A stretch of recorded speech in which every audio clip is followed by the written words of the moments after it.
പരിശുദ്ധാത്മാവേ സഹായക, നിരന്തരമെന്നെ സഹായിക്കണേ. നിത്യവും കൂടെ വസിക്കുന്നോനേ, അഭിഷേകത്തിൻ അഗ്നി നിറച്ചിടണേ.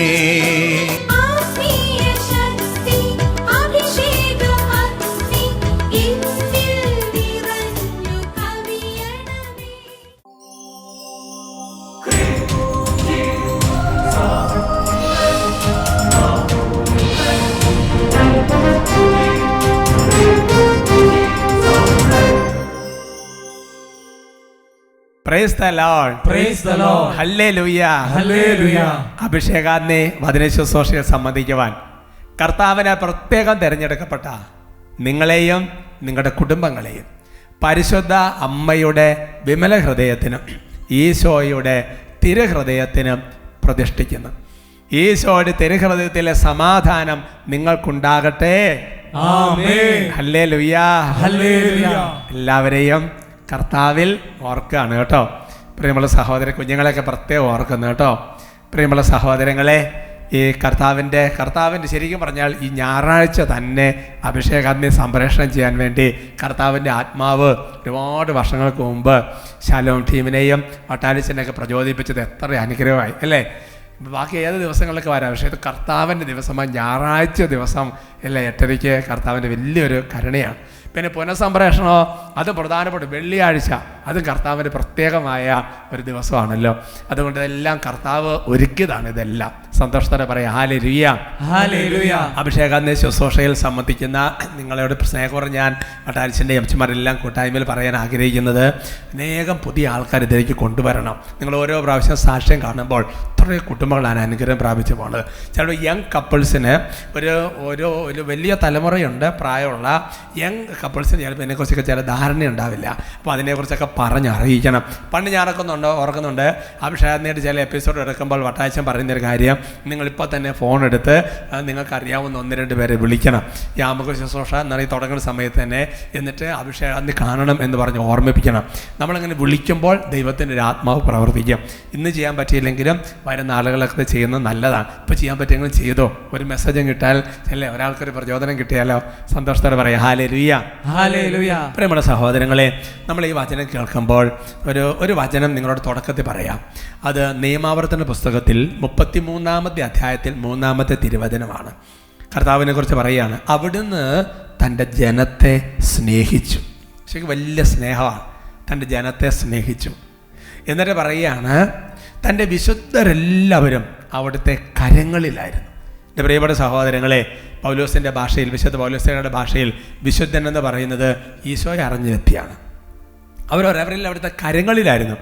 ദൈവത്തിൻ്റെ കരം എന്ന് പറയുന്നത് പരിശുദ്ധാത്മാവാണെന്ന് ബൈബിൾ പഠിപ്പിക്കുന്നുണ്ട്. അപ്പോൾ ഒരു ആത്മീയ അർത്ഥത്തിൽ വിശുദ്ധരെല്ലാം അവിടുത്തെ കരങ്ങളിലായിരുന്നു എന്ന് പറഞ്ഞാൽ പരിശുദ്ധാത്മാവിലായിരുന്നു, റൂഹായിലായിരുന്നു. എന്നിട്ട് പറയുക, അവിടുത്തെ പാദാന്തികത്തിലിരുന്ന് അവിടുത്തെ വചനം ശ്രമിച്ചു. ഒരുപക്ഷെ നിങ്ങൾ ശ്രദ്ധിച്ചിട്ടുണ്ടാവും, എപ്പോഴും നമ്മൾ വചന ശുശ്രൂഷയ്ക്ക് മുമ്പ് പരിശുദ്ധാത്മാവ് നിറയപ്പെടാൻ വേണ്ടി പ്രാർത്ഥിക്കുകയാണ്. എന്തിനാ അല്ലേ? ആ പരിശുദ്ധാത്മ നിറവിലിരുന്ന് വചനം കേൾക്കണം. സന്തോഷത്തോടെ പറയാം. ഹല്ലേലൂയ. ഹല്ലേലൂയ. നമുക്ക് എഴുന്നേറ്റ് നിൽക്കാം. ഇങ്ങനെ പ്രാർത്ഥിക്കാം, ഏറ്റവും പ്രാർത്ഥിക്കാം. കർത്താവായ ദൈവമേ, അവിടുന്ന് ഞങ്ങളെ സ്നേഹിക്കുന്നുവല്ലോ. കർത്താവേ, ഞങ്ങളും സ്നേഹത്തിൽ വേരുപാകി അടിയുറയ്ക്കുവാൻ ഞങ്ങളെ സഹായിക്കണമേ. കർത്താവേ, അവിടുത്തെ കരത്തിൽ പരിശുദ്ധാത്മാവിൽ ഞങ്ങളെ പരിപാലിക്കണമേ.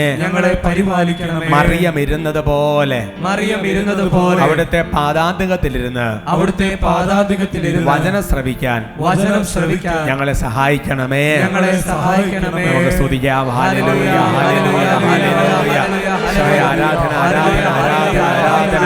കർത്താവേ സ്തുതിക്കുന്നു, ആരാധിക്കുന്നു, പറയുന്നു. ഹല്ലേലൂയ. ഹല്ലേലൂയ.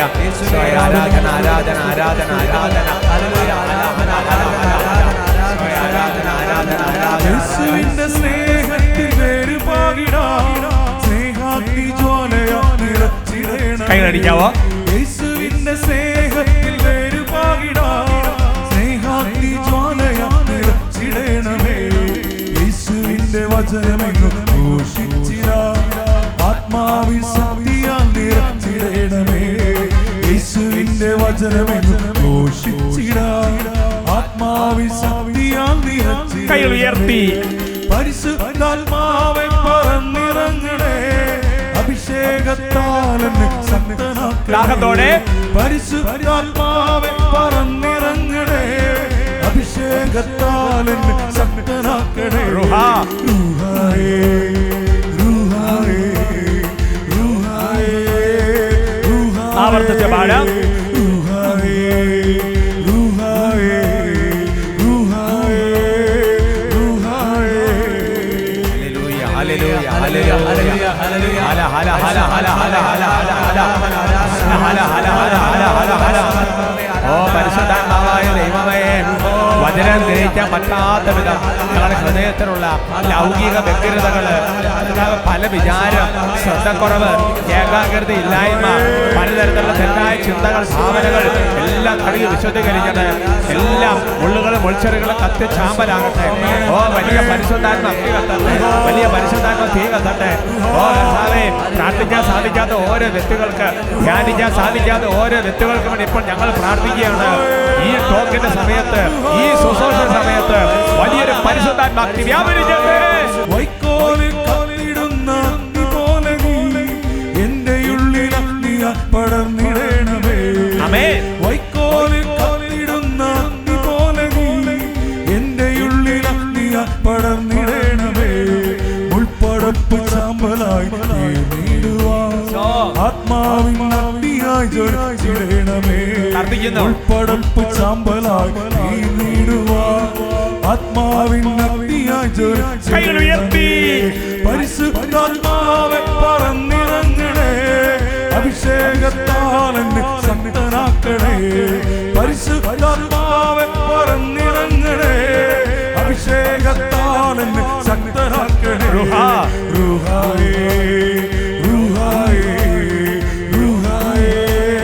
റൂഹായേ ഒറ്റക്കെട്ടായി റൂഹായേ റൂഹായേ റൂഹായേ റൂഹായേ. ജീവിത പങ്കാളിയെ സമർപ്പിച്ച് റൂഹായേ റൂഹായേ റൂഹായേ റൂഹായേ. മക്കളെ സമർപ്പിച്ച് റൂഹായേ റൂഹായേ റൂഹായേ റൂഹായേ. മാതാപിതാക്കൾക്ക് വേണ്ടി റൂഹായേ റൂഹായേ റൂഹായേ റൂഹായേ. കൂടെയുള്ള എല്ലാവർക്കും വേണ്ടി റൂഹായേ റൂഹായേ റൂഹായേ റൂഹായേ. വൈദികർക്ക് വേണ്ടി റൂഹായേ റൂഹായേ റൂഹായേ റൂഹായേ. സമർപ്പിതരെ സമർപ്പിച്ച്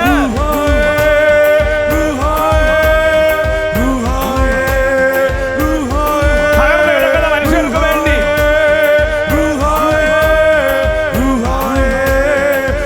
ഹല ഹല ഹല ഹല ഹല ഹല ഹല ഹല ഹല ഹല ഹല ഹല ഹല ഹല. പരിശുദ്ധാത്മാ ശക്തിയാൽ, പരിശുദ്ധാത്മാ അഭിഷേകത്തിന്റെ ശക്തിയാൽ, കർത്താവേ അവരുടെ നാമത്തിന്റെ ശക്തിയാൽ, അവരുടെ കുരിശിന്റെ അടയാളത്തിന്റെ ശക്തിയാൽ, അവരുടെ പരിശുദ്ധ രക്തത്തിന്റെ ശക്തിയാൽ, അവരുടെ തിരുവചനത്തിന്റെ ശക്തിയാൽ, പരിശുദ്ധ റൂഹായുടെ അഭിഷേകത്തിന്റെ ശക്തിയാൽ, പരിശുദ്ധ കന്യകാമറിയത്തിന്റെ അഭിഷേകത്തിന്റെ യോഗ്യതയാൽ, തിരുസഭയുടെ വലിയ കൃപയുടെ യോഗ്യതയാൽ, ഈശോയുടെ കുരിശുമരണത്തിന്റെ ഉദാഹരണത്തിന്റെ യോഗ്യതയാൽ, ദൈവമേ കുടുംബങ്ങളെ ശല്യം ചെയ്ത പൈശാചിക ശക്തികളെ, ദുരാത്മ സേനകളെ, നാരക സേനകളെ, ദുഷ്പ്രവർത്തനങ്ങളെ ഈശോയുടെ നാമത്തിൽ ശാസിക്കുന്നു, ബന്ധിക്കുന്നു, ബന്ധിക്കുന്നു, നിത്യമായി രാജ്യമായി വിട്ടൊഴിഞ്ഞു പോട്ടെ. ഹല ഹല ഹല ഹല ഹല ഹല ഹല ഹല ഹല ഹല ഹല ഹല ഹല ഹല ഹല. കൃപ നിറയട്ടെ, വചനം നിറയട്ടെ, പ്രാർത്ഥന നിറയട്ടെ, വിശുദ്ധി നിറയട്ടെ, വിശ്വാസം നിറയട്ടെ, പ്രത്യാശ നിറയട്ടെ, സന്തോഷം നിറയട്ടെ, സമാധാനം നിറയട്ടെ, കൃപ നിറയട്ടെ. ഹല ഹല ഹല ഹല ഹല ഹല ഹല ഹല ഹല. സ്വയ ആരാധന ആരാധന ആരാധന. ഹല ഹല ഹല ഹല ഹല. സ്വയ ആരാധന ആരാധന ആരാധന ആരാധന ആരാധന ആരാധന ആരാധന ആരാധന. പ്രാർത്ഥിക്കുകയാണ് കർത്താവേ. വിശുദ്ധ ഫ്രാൻസിസ് അസീസിയോട് ചേർന്ന് ഞങ്ങൾ പ്രാർത്ഥിക്കുകയാണ്. സമാധാനമില്ലാത്തടത്ത് സമാധാനം കൊടുക്കാൻ ഞങ്ങളെ അനുഗ്രഹിക്കണം.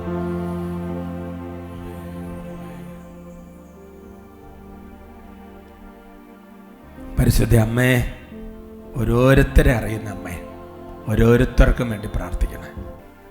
നമുക്ക് പ്രാർത്ഥിക്കാം.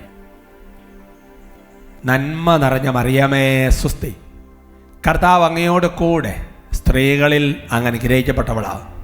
അങ്ങയുടെ ഉദരത്തിന് ഫലമായി ഈശോ അനുഗ്രഹിക്കപ്പെട്ടവനാകും. പരിശുദ്ധ മറിയമേ തമ്പുരാൻ്റെ അമ്മേ, പാപികളായ ഞങ്ങൾക്ക് വേണ്ടി ഇപ്പോഴും ഞങ്ങളുടെ മരണസമയത്തും തമ്പുരാനോട് അപേക്ഷിച്ചു കൊള്ളണമേ. അമേൻ. സന്തോഷത്തോടെ പറയാം ഹല്ലേലൂയ. ഹല്ലേലൂയ. ഇരിക്കാം. ഇന്ന് നമ്മൾ ചിന്തിക്കുന്ന വിഷയം പ്രാർത്ഥനയിലേക്കും ധ്യാനത്തിലേക്കും വളരാൻ വേണ്ടത് എന്നതിനെക്കുറിച്ചാണ്. എൻ്റെ പ്രിയപ്പെട്ട സഹോദരങ്ങളെ, ഞാൻ ഈ കാലഘട്ടങ്ങളിൽ ധ്യാന ശുശ്രൂഷകൾ വ്യാപരിക്കുമ്പോൾ ഒട്ടുമിക്കവരും പറയുന്ന വലിയൊരു സങ്കടമാണ് പ്രാർത്ഥിക്കാൻ പറ്റുന്നില്ല. എന്ത് ചെയ്താൽ പ്രാർത്ഥിക്കാൻ പറ്റുന്നില്ല. സമർപ്പിത ജീവിതം നയിക്കുന്നവരാണെങ്കിൽ പലപ്പോഴും പറയുന്നത് ധ്യാനിക്കാൻ പറ്റുന്നില്ല, പ്രാർത്ഥിക്കാൻ പറ്റുന്നില്ല, ധ്യാനിക്കാൻ പറ്റുന്നില്ല. ഒരുപാട് തവണ തീരുമാനം എടുത്തതാണ്. കഴിഞ്ഞ വാർഷിക ധ്യാനം കഴിഞ്ഞപ്പോൾ തീരുമാനം എടുത്തു, ഇടവ ധ്യാനം കഴിഞ്ഞപ്പോൾ തീരുമാനം എടുത്തു, നല്ലൊരു സ്പിരിച്വൽ ഷെയറിംഗ് ഒക്കെ കിട്ടി, ഒരു 2 ആഴ്ച പോവും, പിന്നെ നടക്കുന്നില്ല. എന്താണെന്നറിയത്തില്ല. വചനം വായിക്കാൻ പറ്റുന്നില്ല, പ്രാർത്ഥിക്കാൻ പറ്റുന്നില്ല, മനസ്സിനൊരു സന്തോഷം കിട്ടുന്നില്ല. ഇതെല്ലാം മനുഷ്യർ പറയുന്ന സങ്കടമാണ്. എൻ്റെ പ്രിയപ്പെട്ട സഹോദരങ്ങളെ, നമ്മൾ മനസ്സിലാക്കണം, പ്രാർത്ഥനയെക്കുറിച്ചൊക്കെ വിശുദ്ധാത്മാക്കൾ പറഞ്ഞിരിക്കുന്ന ഒരുപാട് കാര്യങ്ങളിൽ ഏറ്റവും നല്ലൊരു ഉയർന്ന സ്ഥാനത്ത് വരുന്നതാണ് വിശുദ്ധ അമ്മ ത്രേസ്യയുടെ വാക്കുകൾ. നമുക്കറിയാം, അമ്മ ത്രേസ്യയുടെ പുസ്തകങ്ങളൊക്കെ നിങ്ങൾ കുറച്ച് പേര് കണ്ടിട്ടുണ്ടാവും. അമ്മ ത്രേസ്യ അവിടെയുള്ള കോൺവെൻറ്റിലെ സിസ്റ്റേഴ്സിന് വേണ്ടി എഴുതിയ മനോഹരമായ ഒരു പുസ്തകമാണ് സുഹൃത സരണി. എൻ്റെ പ്രിയപ്പെട്ട സഹോദരങ്ങളെ, അതിനകത്ത് അമ്മ ത്രേസ്യ പറയുകയാണ്, ഒരാൾ പ്രാർത്ഥനയിലേക്ക് ധ്യാനത്തിലേക്ക് വളരാനെന്നല്ല പറഞ്ഞിരിക്കുന്നത്, ഒരാൾ പ്രാർത്ഥനയിലേക്ക് വരണമെങ്കിൽ, അല്പമെങ്കിലും പ്രാർത്ഥനയ്ക്ക് ഒന്ന് കയറണമെങ്കിൽ, അല്പമെങ്കിലും ഒന്ന് ധ്യാനിക്കാൻ സാധിക്കണമെങ്കിൽ 3 സംഗതികൾ മസ്റ്റായിട്ട് വേണമെന്ന് പറയാം. 1 എളിമ, സ്ക്രീനിൽ അതൊക്കെ വരുന്നുണ്ട്. 2 സഹോദര സ്നേഹം. 3 ഡിറ്റാച്ച്മെൻറ്റ്. ഈ 3 കാര്യങ്ങളുടെ ഒരു നിറവ്, ഒരു പരിശീലനം, ഒരു പരിശ്രമം നമ്മുടെ ജീവിതത്തിൽ വരുമ്പോഴേ നമ്മൾ പ്രാർത്ഥനയ്ക്കൊന്ന് വരാൻ പറ്റുള്ളൂ. എന്നിട്ട് വേണ്ടേ വളരാൻ. ഇത് വരുന്നില്ലെങ്കിൽ സംഭവിക്കുന്ന ഒരു അപകടമെന്ന് പറയും. ഇത് എൻ്റെയും കൂടി അനുഭവമാണ് കേട്ടോ. എൻ്റെ ആദ്യകാല ജീവിതങ്ങളൊക്കെ പരിശോധിക്കുമ്പോൾ ശരിക്കും പറഞ്ഞാൽ ഇങ്ങനത്തെ കാര്യങ്ങൾ നമ്മുടെ ജീവിതത്തിൽ നമ്മൾ പ്രാക്ടീസ് ചെയ്യാൻ വേണ്ടി തുടങ്ങുമ്പോൾ നമ്മളറിയാതെ പ്രാർത്ഥനയിലേക്ക് വരും, നമ്മളറിയാതെ ട്രാക്കിലേക്ക് വരും. മണിക്കൂറുകൾ ഇരുന്ന് ധ്യാനിക്കാൻ പറ്റും, മണിക്കൂറുകൾ ഇരുന്ന് പ്രാർത്ഥിക്കാൻ വേണ്ടി പറ്റും. നമുക്ക് അതിനെക്കുറിച്ച് ദൈവകൃപയിൽ ആശ്രയിച്ച് കുറച്ച് കാര്യങ്ങൾ ചിന്തിക്കാമെന്ന് വിചാരിക്കുകയാണ്. നിങ്ങൾ ഒരു പിന്നെ ഡിസംബറിൽ അതേപോലെ ജനുവരിയിലൊക്കെ കണ്ടൊരു എപ്പിസോഡ് ഉണ്ടല്ലോ, വ്യക്തിപരമായ പ്രാർത്ഥന. ആ വ്യക്തിപരമായ പ്രാർത്ഥന 3 എപ്പിസോഡ് നിങ്ങൾ കണ്ടിട്ടുണ്ടാവുമെന്ന് ഞാൻ വിചാരിക്കുകയാണ്. ഇല്ലെങ്കിൽ ഒന്ന് കാണുന്നത് നല്ലതാണ്. ആ വ്യക്തിപരമായ പ്രാർത്ഥനയിലേക്കൊക്കെ വരണമെങ്കിൽ തന്നെ നമുക്ക് ചില സംഗതികൾ ആവശ്യമാണ്. ഒന്നാമത്തെ സംഗതി എളിമയാന്നുള്ള.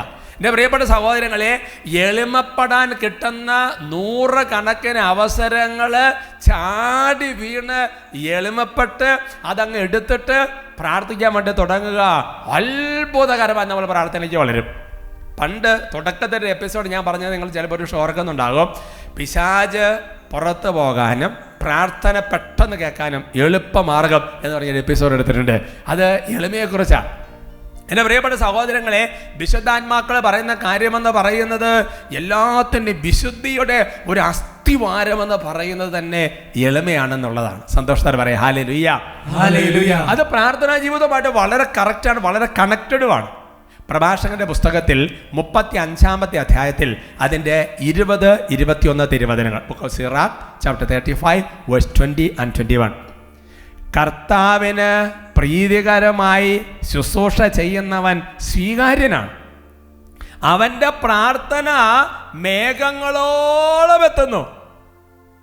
എന്നാൽ വിനീതന്റെ പ്രാർത്ഥന അവൻ കൊണ്ട് നിൽക്കുന്നില്ല, മേഘങ്ങൾ തുളച്ചു കയറുന്നു. അത് കർത്തൃസന്നിധിയിൽ എത്തുന്നത് വരെ അവൻ സ്വസ്ഥനാവുകയില്ല. Praise the Lord. Praise the Lord. അപ്പൊ കർത്താവിന് പ്രീതികരമായിട്ട് ഈശോയ്ക്ക് ഇഷ്ടപ്പെട്ട രീതിയിൽ കുടുംബജീവിതം നയിക്കുന്ന, സമർപ്പണ ജീവിതം നയിക്കുന്ന, സുവിശേഷ വേല ചെയ്യുന്ന ഒരു വ്യക്തിയുടെ പ്രാർത്ഥന സ്വീകാര്യമാണ്. മേഘങ്ങളോളം എത്തും. എന്നാൽ അതിൻ്റെ അർത്ഥം പ്രാർത്ഥന കേൾക്കുന്നില്ല എന്നുള്ള അല്ല അതിൻ്റെ അർത്ഥം.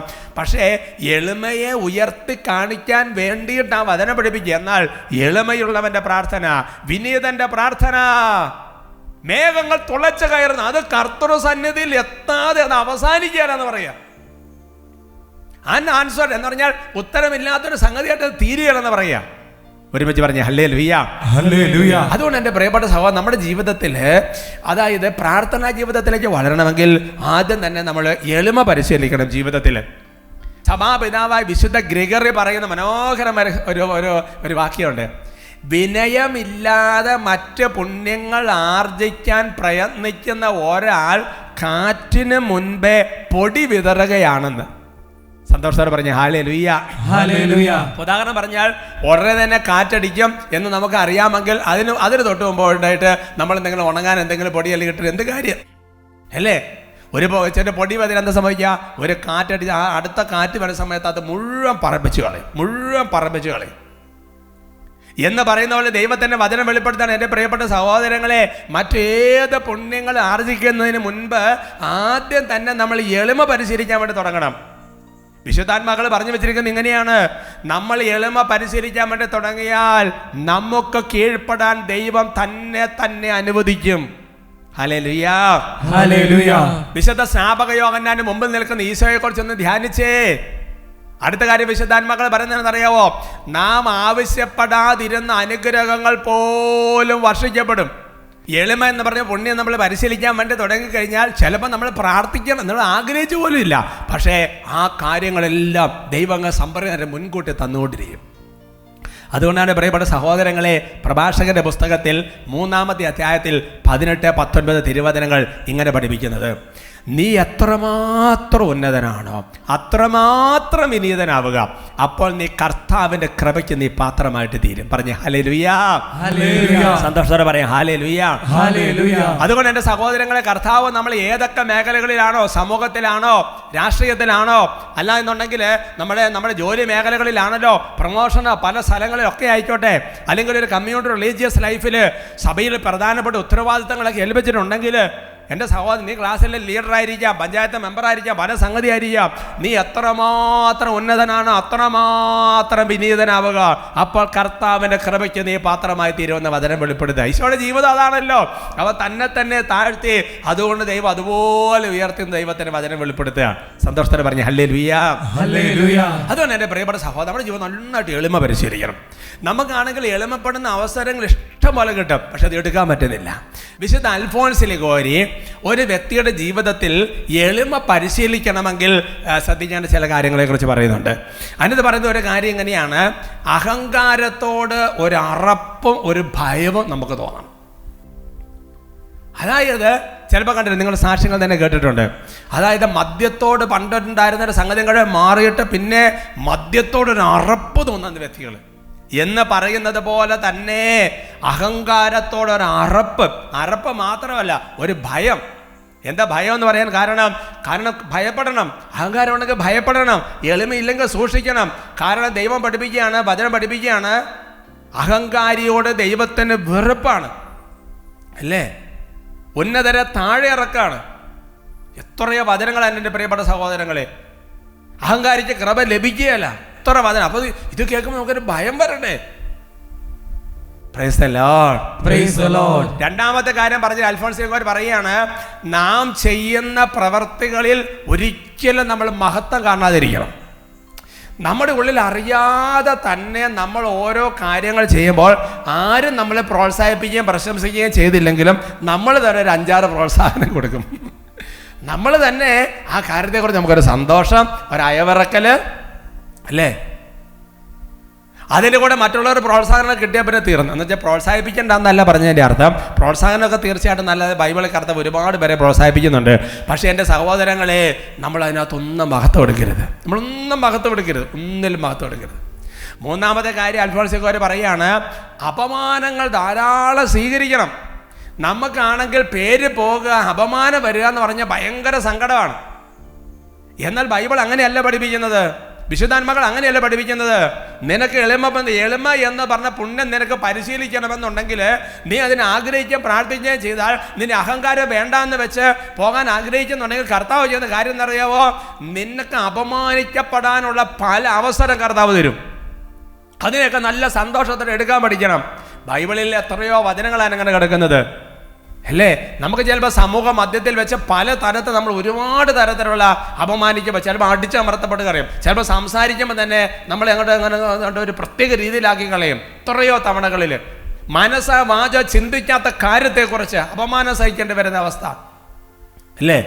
അപ്പോസ്തല പ്രവർത്തനങ്ങളിൽ 5-ാമത്തെ അധ്യായത്തിൻ്റെ 41-ാം തിരുവചനം, ആക്ട്സ് ചാപ്റ്റർ 5 വേഴ്സ് 41. അവരാകട്ടെ യേശുവിൻ്റെ നാമത്തെ പ്രതി അപമാനം സഹിക്കാൻ യോഗ്യത ലഭിച്ചതിൽ സന്തോഷിച്ചുകൊണ്ട് സംഘത്തിൻ്റെ മുമ്പിൽ നിന്ന് പുറത്തുപോയി. എന്ന് പറഞ്ഞാൽ ബൈബിളിൽ അപ്പോസ്തലന്മാർക്ക് ഈശോ എന്നുള്ള നാമത്തെ പ്രതി അപമാനമാണ്, സമൂഹം മധ്യ അപമാനമാണ്. അവരതിനെക്കുറിച്ച് പറയുന്നതെന്നറിയാവോ? ഒരു യോഗ്യത കിട്ടി അല്ലേ? അപ്പോൾ ഫുട്ബോൾ കളിയൊക്കെ ആണെന്നുണ്ടെങ്കിൽ ലാസ്റ്റ് റൗണ്ടിൽ അല്ലെ യോഗ്യത കിട്ടി, ഫൈനൽ റൗണ്ടിൽ പ്രവേശിച്ചു എന്ന് പറയുന്നത് പോലെയാണ്. അപമാനിക്കപ്പെടാൻ ഒരു അവസരം കിട്ടിയപ്പോൾ ഭയങ്കരം ഒരു ഡിഗ്രി അവാർഡ് കിട്ടിയ പോലെയല്ലേ പുറത്തേക്ക് പോകുന്നത്. ഹെബ്രായർ അങ്ങനെ 12:2 നമ്മൾ കൂട്ടി വായിക്കണം. ഹെബ്രായർ 12, ഹീബ്രോസ് ചാപ്റ്റർ 12 വേഴ്സ് 2 എന്താ പഠിപ്പിക്കുന്നത്? നമ്മുടെ വിശ്വാസത്തിൻ്റെ നാഥനും അതിനെ പൂർണ്ണതയിൽ എത്തിക്കുന്നവനുമായ യേശുവിനെ മുന്നിൽ കണ്ടുകൊണ്ട് വേണം നാം ഓടാൻ. നമ്മൾ അങ്ങനെ വേണം പോകാൻ. എന്നിട്ടോ ബാക്കി വായിച്ചേ, അവൻ തനിക്കുണ്ടായിരുന്ന സന്തോഷം ഉപേക്ഷിച്ച് അവമാനം വകവയ്ക്കാതെ കുരിശ് ക്ഷമയോടെ സ്വീകരിച്ചു. പറഞ്ഞു ഹല്ലേലൂയ, ഹല്ലേലൂയ. അവൻ തനിക്കുണ്ടായിരുന്ന സന്തോഷം ഉപേക്ഷിച്ചു, പിന്നെ അപമാനം വകവെച്ചില്ല. പറയാ ഹല്ലേലൂയ, ഹല്ലേലൂയ. രണ്ടാമത്തെ സംഗതി എന്ന് പറയുന്നത് സഹോദര സ്നേഹമാണ്. ഇപ്പം നമ്മൾ അവസാനത്തെ വചനത്തിൽ വായിച്ചില്ലേ? അതായത് ശരിക്കും പറഞ്ഞാൽ ക്ഷമയോടെ സഹിക്കുക. അപ്പം അതുകൊണ്ട് എൻ്റെ സഹോദരങ്ങളെ, സഹോദര സ്നേഹത്തിന് വിരുദ്ധമായ സംഗതികൾ മാറ്റണം. അവിടെയാണ് ദൈവസ്നേഹം വന്നാലേ സഹോദര സ്നേഹം വരുള്ളൂ. ക്ഷമിക്കാൻ കിട്ടുന്ന സാഹചര്യങ്ങൾ, രമ്യതപ്പെടാൻ കിട്ടുന്ന സാഹചര്യങ്ങൾ, സഹോദര സ്നേഹം വർദ്ധിപ്പിക്കാൻ കിട്ടുന്ന എല്ലാ സാഹചര്യങ്ങളും ഉപയോഗപ്പെടുത്തണം. യോഹന്നാൻ 1-ാമത്തെ ലേഖനത്തിൽ 4-ാമത്തെ അധ്യായത്തിൽ 20-ാം തിരുവചനം, ഞാൻ ദൈവത്തെ സ്നേഹിക്കുന്നെന്ന് ആരെങ്കിലും പറയുകയും സ്വന്തം സഹോദരനെ ദ്വേഷിക്കുകയും ചെയ്താൽ അവൻ കള്ളം പറയുന്നു. കാരണം കാണപ്പെടുന്ന സഹോദരനെ സ്നേഹിക്കാത്തവന് കാണപ്പെടാത്ത ദൈവത്തെ സ്നേഹിക്കുക സാധ്യമല്ല. അതുകൊണ്ട് ഇപ്പോൾ ഒരാൾ പറയുകയാണ്, എനിക്ക് ദൈവത്തെ ഒരുപാട് സ്നേഹിക്കാൻ പറ്റുമെന്നാണെന്ന് പറയുമ്പോൾ ബൈബിൾ നൽകുന്ന ഒരു അളവുകോൽ എന്ന് പറയുന്നത് ആ വ്യക്തിയിൽ എത്രമാത്രം സഹോദര സ്നേഹം വർദ്ധിച്ചു എന്ന് നോക്കുക എന്നുള്ളതാണ്. ഒരുമിച്ച് പറഞ്ഞേ ഹല്ലേലൂയ, ഹല്ലേലൂയ. രണ്ടാമത്തെ കാര്യത്തെക്കുറിച്ച് ഞാൻ അധികം വിശദീകരിക്കുന്നില്ല, അത് നിങ്ങൾക്ക് ഏകദേശം അറിയാവുന്നതാണ്. മൂന്നാമത്തെ കാര്യത്തെക്കുറിച്ച് കുറച്ച് വിശദീകരിച്ച് പറയാമെന്ന് കരുതുകയാണ്. Praise the Lord, praise the Lord. മൂന്നാമത്തെ സംഗതി അമ്മദ്രസ പറയുകയാണ്, ഡിറ്റാച്ച്മെന്റ് ആണ്. ഡിറ്റാച്ച്മെന്റ് എന്ന് പറഞ്ഞാൽ എന്താ? ഒരുപാട് കാര്യങ്ങൾ നമ്മൾ ഉപേക്ഷിച്ച് വരണം. ഒരു പരിത്യാഗ ജീവിതത്തിലൂടെ നമ്മുടെ ജീവിതം വന്നുകൊണ്ടിരിക്കണം. സത്യത്തിൽ എൻ്റെ പ്രിയപ്പെട്ട സഹോദരങ്ങളെ, നമുക്ക് ദൈവത്തോട് അറ്റാച്ച്ഡ് ആകണമെങ്കിൽ വേറെ ഒരുപാട് സംഗതിയോട് ഡിറ്റാച്ച്ഡ് ആകാതെ നമുക്ക് ദൈവത്തോട് അറ്റാച്ച്ഡ് ആകാൻ പറ്റില്ല. മറ്റൊരു തരത്തിൽ പറഞ്ഞാൽ, ശരിക്കും പറഞ്ഞാൽ മറ്റു പലതിനോട് നമുക്ക് അറ്റാച്ച്മെന്റ് ഉണ്ടാകുമ്പോഴാണ് ദൈവത്തിന് ഡിറ്റാച്ച്ഡ് ആയിട്ട് തീരുന്നത്. അതുകൊണ്ട് എൻ്റെ സഹോദരങ്ങൾ, നമ്മുടെ ജീവിതത്തിൽ എപ്പോഴും നമ്മൾ ഈ ഉപേക്ഷ പരിശീലിച്ചുകൊണ്ടിരിക്കണം. നമ്മുടെ ഹൃദയത്തിൽ ദൈവത്തിനൊരു 1-ാം സ്ഥാനം കൊടുക്കുന്ന അവസ്ഥയിലേക്ക് ബാക്കിയെല്ലാം ഇങ്ങനെ മാറ്റിക്കൊണ്ടിരിക്കണം. ഒരടക്കം പരിശീലിച്ചുകൊണ്ടിരിക്കണം. ഉച്ചത്തിൽ പറയാം ഹല്ലേലൂയ, ഹല്ലേലൂയ. സന്തോഷത്തോടെ പറയാം ഹല്ലേലൂയ, ഹല്ലേലൂയ. ഇത് വളരെ കറക്റ്റാണ് കേട്ടോ. എന്ന് പറഞ്ഞാൽ ശരിക്കും നമുക്കൊരു ആത്മീയ ജീവിതത്തിൽ നമ്മൾ വരണമെങ്കിൽ, പണ്ട് ഞങ്ങളെ ധ്യാനിപ്പിച്ച ഒരു അച്ഛൻ പറഞ്ഞ ഓർക്കാണ്, നമ്മൾ പ്രാർത്ഥിക്കുകയാണെന്ന് നമ്മുടെ ശരീരം അറിയണം, നമ്മുടെ മനസ്സറിയണം, നമ്മുടെ ആത്മാവ് അറിയണം നമ്മൾ പ്രാർത്ഥിക്കുകയാണെന്നുള്ളത്. അതാണ് പറഞ്ഞത്, നമുക്കൊരു അടക്കം പരിശീലിക്കണം. എന്താ ഈ അടക്കം പരിശീലിക്കുക, അല്ലെങ്കിൽ ഉപേക്ഷ പരിശീലിക്കുക എന്നൊക്കെ പറഞ്ഞാൽ എൻ്റെ അർത്ഥം എന്ന് പറഞ്ഞു കഴിഞ്ഞാൽ, നമ്മുടെ ജീവിതത്തിൽ ഏത് നന്മ നമ്മൾ പരിശീലിക്കുമ്പോഴും, ഏത് പുണ്യം നമ്മൾ പരിശീലിക്കുമ്പോഴും അതിനകത്തൊരു സാക്രിഫൈസ് ഉണ്ട്, അതിനകത്തൊരു ഉപേക്ഷയുണ്ട്, അതിനകത്തൊരു അടക്കമുണ്ട്, അതിനകത്തൊരു ഒതുക്കമുണ്ട്. അല്ലാതെ പുണ്യം നമുക്ക് പരിശീലിക്കാൻ വേണ്ടി പറ്റുകയില്ല. എന്തെങ്കിലും ഉപേക്ഷിക്കാതെ നമുക്ക് ദൈവത്തെ നേടാൻ പറ്റുകയില്ല. അതുകൊണ്ടല്ലേ പൗലോസ് പറയുന്നത്, ഞാൻ കർത്താവിനെ നേടേണ്ടതിന് സ്വന്തമാക്കുന്നതിന് ബാക്കിയെല്ലാം ഞാനൊരു ഉച്ഛിഷ്ടം പോലെ കരുതുകയാണെന്ന് പറയുകയാണ്. പറഞ്ഞ hallelujah, hallelujah. Price the Lord, praise the Lord. അതുകൊണ്ട് എൻ്റെ പ്രിയപ്പെട്ട സഹോദരങ്ങളെ, ദൈവത്തിൽ നമ്മളെ അകറ്റുന്ന എല്ലാത്തിനും ഡിറ്റാച്ച്ഡ് ആയിട്ട് തീരണം. ഉദാഹരണം ഞാൻ മറ്റൊരു കുറച്ചുകൂടി എളുപ്പമുള്ള രീതിയിൽ പറഞ്ഞു കഴിഞ്ഞാൽ, ഇപ്പം നമുക്ക് ഭക്ഷണത്തോട് കൊതിയാന്ന് വിചാരിക്കുക. ഭക്ഷണത്തോട് കൊതിയാണെങ്കിൽ ആ മേഖലയിൽ നമ്മൾ കുറച്ച് അടക്കം പാലിക്കണം. Price the Lord, praise the Lord. ഇപ്പൊ ചോറിന് 2 കൂട്ടം കറികളെന്ന് വിചാരിക്കുക, ഇഷ്ടപ്പെട്ട ഒരു സംഗതി വേണ്ടെന്ന് വെച്ചോ, അപ്പോൾ ഒരു ഉപേക്ഷയായി. അല്ലേ? ഒരു കണ്ണടക്കം പരിശീലിച്ചു, ഒരു ഉപേക്ഷയായില്ലേ? പാപത്തോടുള്ള ആസക്തി വേണ്ടാന്ന് വെച്ചില്ലേ? അല്ലാന്നുണ്ടെങ്കിൽ ഉദാഹരണം പറഞ്ഞാൽ സന്യാസ ജീവിതം നയിക്കുന്നവരെ സംബന്ധിച്ചിടത്തോളം ദാരിദ്ര്യം വ്രതമായിട്ട് എടുത്തിട്ടുള്ളവരുണ്ട്.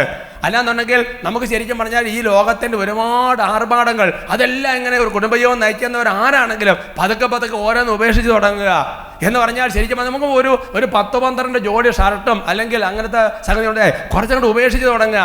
അങ്ങനെ എല്ലാത്തിനോടും നമ്മളെ ദൈവത്തിൽ നടത്തുന്ന എല്ലാത്തിനോടുമുള്ള ഒരു ഡിറ്റാച്ച്മെന്റ് പതുക്കെ പതുക്കെ പതുക്കെ പരിശീലിച്ച് വന്നാൽ തുടങ്ങുമ്പോൾ ആത്മീയ ജീവിതത്തിൽ അതുപോലെ നമ്മൾ ഉയർന്നു വരും.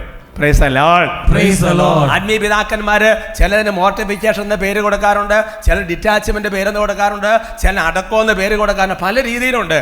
ഇത് എൻ്റെ കൂടെ അനുഭവമാണ്. Without mortification we won't sustain in prayer life. Praise the lord. Praise the Lord. എന്ന് പറഞ്ഞാൽ നമുക്കൊരു ഉപേക്ഷയില്ലെങ്കിൽ, നമുക്കൊരു അടക്കമില്ലെങ്കിൽ എൻ്റെ സഹോദരങ്ങൾ ആത്മീയ ജീവിതത്തിൽ നമുക്കൊരു നിലനിൽപ്പുണ്ടാകാൻ ബുദ്ധിമുട്ടാണ്. അതുകൊണ്ട് പ്രാർത്ഥനാ ജീവിതത്തിൽ വളരണമെങ്കിൽ ഒന്ന് എളിമപ്പെടാൻ കിട്ടുന്ന അവസരങ്ങൾ ധാരാളം ഉപയോഗിച്ചുകൊണ്ടിരിക്കണം. അപ്പോൾ പ്രാർത്ഥന കയറി വരും. 2 സഹോദര സ്നേഹം വർദ്ധിപ്പിക്കാനുള്ള പ്രവർത്തികൾ കുടുംബത്തിൽ എല്ലാ മേഖലകളിലും അത് കൂടുതൽ വന്നുകൊണ്ടിരിക്കണം. 3-ാമത്തേത് പതുക്കെ ഓരോ കാര്യങ്ങളും ഉപേക്ഷിച്ച് തുടങ്ങുക. കർത്താവിൽ അത്ഭുതകരമായി നമ്മൾ ഉണരും. ഈശോ അനുഗ്രഹിക്കട്ടെ.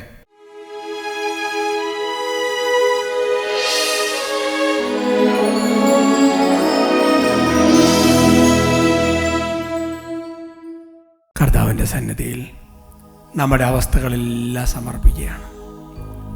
യോഹന്നാന്റെ സുവിശേഷം 5-ാമത്തെ അധ്യായത്തിൽ കുളക്കരയിൽ കിടന്ന തർവാത രോഗി അവൻ്റെ അവസ്ഥ പറഞ്ഞു, എന്നെ കുളത്തിലിറക്കാൻ ആരുമില്ല. ഈശോ ഇടപെട്ടു. കർത്താവേ, ഞങ്ങളുടെ അവസ്ഥകൾ അങ്ങോട്ട് തുറന്ന് പറയുകയാണ്. കർത്താവേ, ഒരുപാട് രോഗങ്ങളുണ്ട്, ഒരുപാട് ഞെരുക്കങ്ങളുണ്ട്, എങ്ങനെ മുൻപോട്ട് പോകണമെന്നൊരു വഴി അറിയില്ല. ദൈവമേ, കടബാധ്യതകൾ, കർത്താവ് ഒരുപാട് മേഖല തടസ്സങ്ങൾ, ജീവിതത്തിലൊരു സമാധാനമില്ല, കുടുംബത്തിലൊരു സന്തോഷമില്ല. ഓരോ ദിവസം എങ്ങനെയെങ്കിലും കഴിഞ്ഞു പോകുകയാണ്. ചിലപ്പോഴെങ്കിലും നാളെ നേരം വെളുത്തില്ലെങ്കിൽ എന്നൊക്കെ ആഗ്രഹിച്ചു പോയ നാളുകളുണ്ട്. നിങ്ങളുടെ അവസ്ഥകളെല്ലാം സമർപ്പിക്കുക.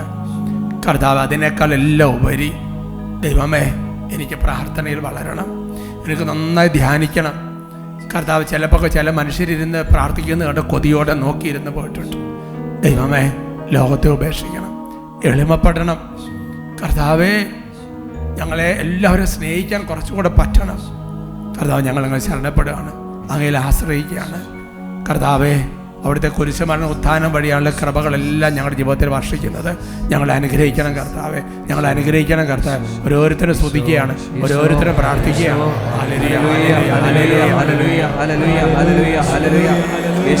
കരങ്ങൾ ഉയർത്തി വിളിച്ചു പ്രാർത്ഥിക്കുന്നു.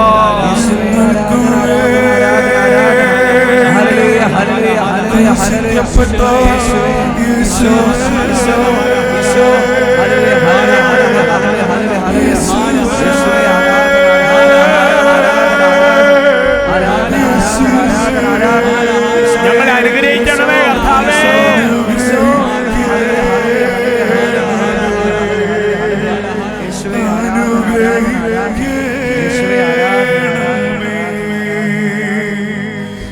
അനുഗ്രഹിക്കണമേ.